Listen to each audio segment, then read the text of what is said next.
Dr. David Dodson has practiced internal medicine and infectious disease in West Palm Beach since 1985. He is a graduate of Cornell and Cornell University Medical College. He completed his Infectious Disease Fellowship at Yale New Haven Hospital, where he also worked at the Yale Tropical Medicine Clinic. Dr. Dodson is double board certified in internal medicine and infectious disease and is a fellow of the American College of Physicians. Here's Maggie Zeidman and her interview with infectious disease expert Dr. Dodson.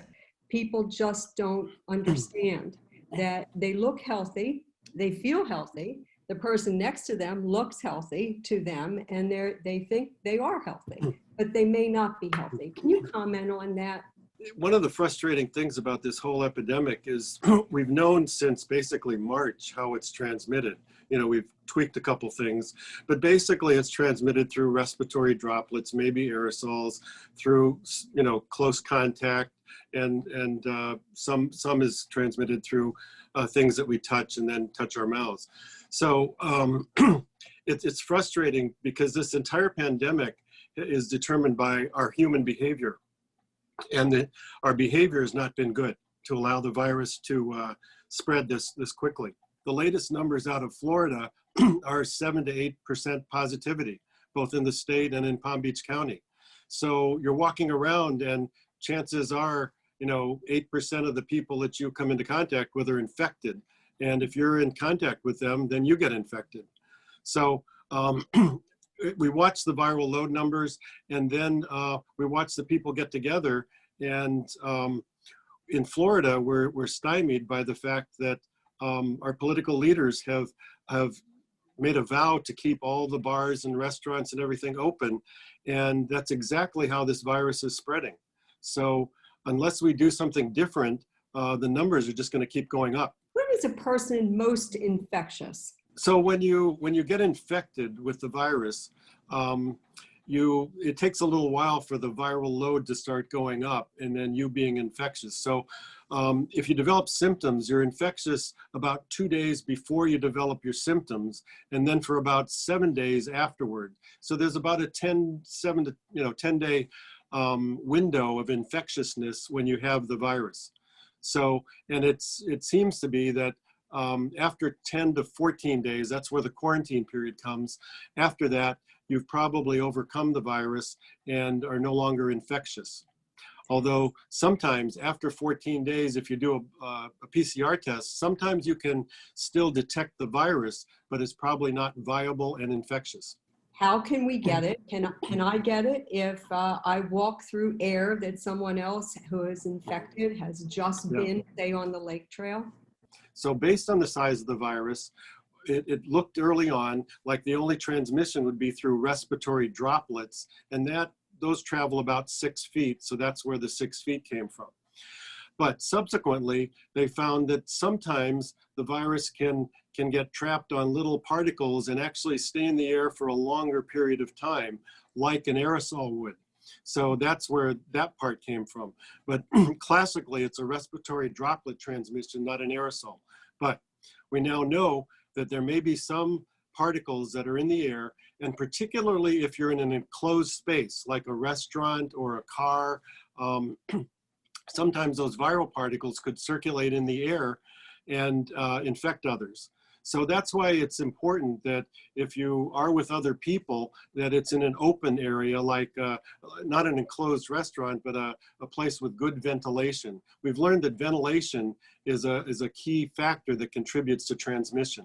There's a lot of confusion about testing, and it can be challenging between the PCR test, the rapid antigen test. So when you get infected, you have some viral particles, and if you get a large inoculum, like if you're a healthcare worker and you get a lot of viral particles, you could actually be tested with a PCR the next day and possibly be positive. For most people, it takes a few days for that viral load to go up, and kind of the optimal testing time is around 5 days after whatever exposure it was. That's your best chance of getting a PCR. So, and the PCR is the most sensitive test that we have. So generally a PCR can detect virus at 4 or 5 days, whereas the antigen tests generally can detect virus at about 7 days or so. And they also have some false positives. So the PCR is a gold standard. You can pick up the virus at 4 or 5 days into the infection, and that's really the most reliable. The antigen tests, they are quicker. Some of them are like 15 minutes. They're cheaper, but there's about a 10 to 20% false negativity rate of the rapid antigen tests. The White House found that out. They were relying on these rapid tests and not using the masks and everything, and so they turned into a super spreader place, a hot zone. When you get tested with a PCR test, that is at that point in time. So you know you're either infected or not infected at that point in time. But if you do the same behaviors that brought you to that point, that is, you maintain your distance, then it's unlikely to get infected. But it's true. If you had a negative test on a Friday night, and then on Saturday night you went out to a bar with your friends, you could be positive the next day. That's true. Let's just jump to vaccine just for a moment, because the two vaccines, will you go ahead, you tell us about those two vaccines, please, Dr. Dodson. Well, first of all, to have had vaccines developed in a matter of months is a remarkable historic achievement. This is the first time in humankind where we've faced an infection like this and come up with a vaccine in this short a time. We spent $24 billion developing a vaccine, but that then my mind goes to why didn't we use a low-tech solution like masks? Why do we have to spend money on vaccines when we could have prevented a lot of these infections by just changing our behavior? But that's a question for another time. So the early information that we have on these vaccines is from the companies.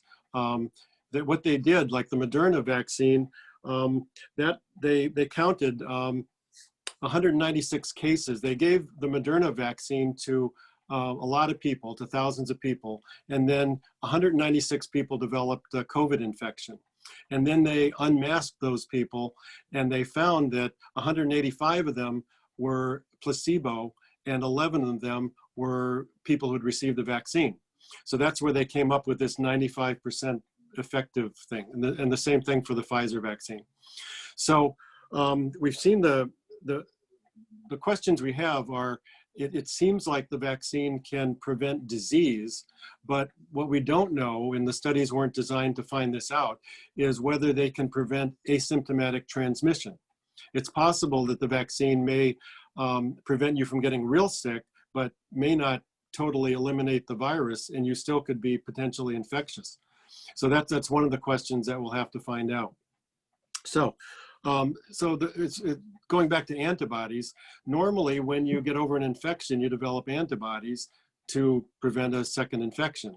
What we don't know about the coronavirus is how long these antibodies last or how strong the immunity is going to be. And the purpose of a vaccine is similarly to induce your body to make antibodies. So that, again, that's the question is, one question became, should we be giving vaccine to people who had already recovered from COVID and had antibodies already? So the answer seems to be, for most virologists, is that we don't know the protection that we have from antibodies from natural infection. So go ahead and give the vaccine to everybody. It may end up boosting the immune response in people who've had it. And it certainly will do that in people who have not been exposed to the virus. Doctors have learned so much in the last 9 months. Can you tell us some of the things that are being used now and what has changed from the beginning? Yeah, so the mortality of COVID infections is going down. It may be because some of the treatments are better. It may be because more younger people are getting it, and that may skew the mortality down. And also, people are wearing masks. And the thing about masks is it may not give you 100% protection personally against other people, but there's something called the inoculum, which is the amount of viral particles that you are exposed to. And if somebody with COVID were to cough nearby, if you don't wear a mask, you'll get a lot of viral particles. If you do wear a mask, you'll get a lesser number of viral particles. And the less the inoculum, probably the better off you're going to be. So the masks do protect you to some extent, although they're much better if you have COVID in protecting others from disseminating your own viral particles. So there's 3 basic treatments, and we'll go through them sequentially, and we'll use the president as an example. So when somebody is infected, the very first thing you want to do is to stop the virus from infecting other cells. So we have 2 monoclonal antibodies that have just been approved, the Regeneron product and then an Eli Lilly product. So once these are more available, the best time to use the monoclonal antibodies is right after you get the positive COVID test. Because what the monoclonal antibodies do is they grab onto the virus and they glom onto the receptors so the virus can't infect human cells. Mm-hmm. So that's the best use of that. Now, once the viral infection gets going, then we want to stop the replication of the virus. So that's where Remdesivir comes in, because Remdesivir inhibits viral replication. It's not a game changer. It'll decrease the amount of days in the hospital. It's not a dramatic cure, but it helps. So we use Remdesivir typically a little ways into the infection. And then if you require oxygen, either nasal oxygen or if you end up on a ventilator, it's been found that dexamethasone, a steroid, will decrease your mortality. So it's a 10-day course of dexamethasone. But it does no benefit. There's no benefit whatsoever if you don't require oxygen. So if you're an outpatient or you have mild disease, it's not recommended. So it's only if you're getting bad enough where you need the oxygen supplementation. What's your advice for Christmas? Travel? Don't travel? Well, right now we're kind of into the 3rd peak. We've never really turned off the infection. We've just had higher peaks, and we're into the 3rd peak now. And the advice for Christmas is the same as the advice for Thanksgiving. Don't travel. Don't get your families together. I mean, if you want another Christmas next year, then stay alive for this Christmas. So limit the gatherings, limit the travel, because we have to stay alive. There's some light at the end of the tunnel. We'll have vaccines next year, but we have to get through this winter. You've seen people on ventilators, and you've treated a number of them in the intensive care unit who have COVID-19 pneumonia and all kinds of other illnesses that the virus has caused. It is not a pretty sight. It's very difficult on the person. So can you say something that would help people to understand that it's not a place that you want to go. It's not a place where you want to be. It's a challenge to the doctors, to the nurses, but it's mostly horrible for you and for your family. Yeah, so what we've learned as the COVID epidemic have evolved, initially the people who died were elderly with multiple comorbid conditions. But as more and more and more people have gotten infected, we've seen young, healthy people develop severe COVID infection, pneumonia, and die. It's more common in people who are older and have other conditions, but we've seen children die of this. We've seen young adults die of this. So the best thing to do is not get infected in the first place. And because that's where your COVID journey starts. And once you're infected, then, there's a finite number of things that'll happen. You may be asymptomatic and be fine. You may develop symptoms, and most 80% of people will have a viral syndrome and then they'll get over it. But a lesser percent will end up in the hospital, and a lesser percent of that will end up in the ICU with COVID pneumonia. And the sad thing is that because of all the isolation, all the isolation that has to go on in the hospital, family members can't be with their families, their members when they're dying. And so there's so many people that are dying lonely. Their last word is to their family is through an iPhone or an iPad, and that's just horrible. when you're on the other end of it, you're suffocating slowly, and it's very difficult. It's a very frightening journey to be on. So the best thing to do is not to get this infection.